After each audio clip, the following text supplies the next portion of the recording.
lot better than I did in the last week. That's for sure. What was the worst part of it? What did you really suffer with? I had the swollen jaw.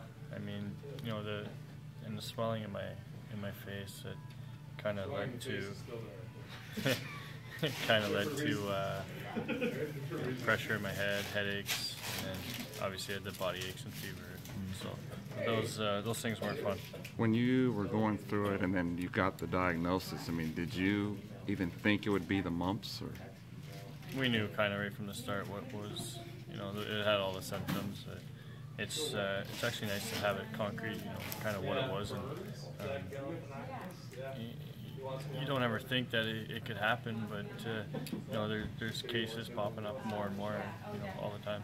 It's obviously more thought of as, I guess, more of a childhood disease. Did that take you by surprise? Yeah, I really didn't even know what it was when the doc said it, so I kind of have learned more in the last week about it and trying to read up on it.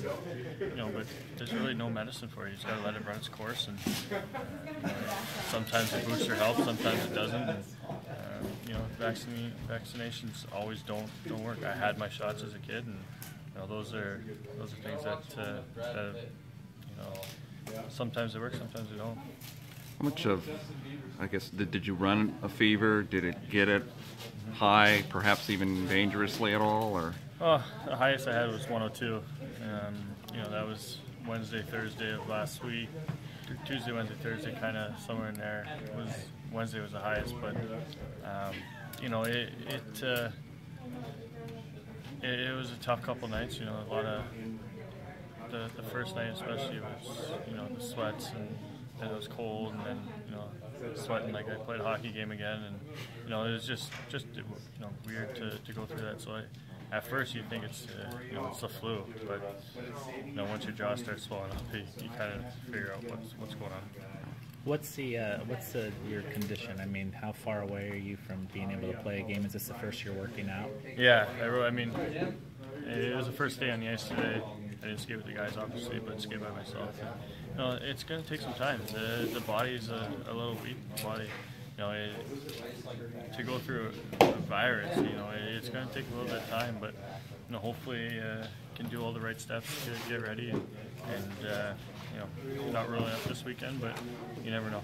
When's the first day you were able to eat something, and did you lose much weight? That's one thing I was eating the whole time, and which, you know, you hear guys losing their appetite right away, but you know, I was fine with that.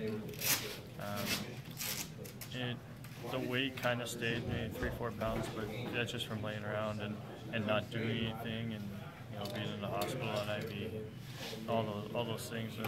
You know, it's going to take some time, you know, but thankfully I could eat the most part. Were you able to do any sort of just working out on your own at all, or just? I had no energy to do anything really. You know, my day was in the hospital anyways. Wake up, doctors come in at 7, you know, look at me, and then take off, and I go back to sleep. And they come in, draw blood, you know, and I really didn't get out of bed. Slept most of the time, and you know, it's just one of those things that takes a toll on you. You were actually hospitalized and spent the night in the hospital for a few days? I was in there 3 days. I spent 2 nights, yeah. Wow. So, and the third day couldn't wait to get out of there. How were your legs today? How did it feel? It was a battle. Like I said, I'm just starting to get back into it. It's going to take some time. You know, it's mostly the lungs is where it is. I mean, you know, having 8 or 9 days off, whatever I've been off, you know, it's going to take some time to get back. It's not going to take a long time, but you know, it's being weak is probably the most noticeable thing. Did you watch all the games without you, and what were your thoughts of all of that? I did. You know, when you have, you know, guys out of the lineup, you know, guys are going to have to step up, and I thought guys have done that. You know, last night was one of the best hockey games I've seen in a while. You know, everybody was skating. Both teams they were hitting. You know, there's a bunch of goals. Bruce probably was pulling his hair out for a little while, but you know, it makes it exciting for fans. You know, I thought the guys did a great job. Have you spoken to Bosch at all? Obviously, he's still going through the process, so to speak. Have you spoken with him? Or I've talked to him a few times. You know, when I first heard about it, I messaged him and just, you know, we kind of talked on what I did, what happened to me, and you know where he is now. Is, you know, I think he might have it a little bit worse than I do. I don't know, but hopefully not. But you know, they're tough things to go through. I mean, if you can talk to somebody, I reached out and messaged him. So you know, that's all you can ask.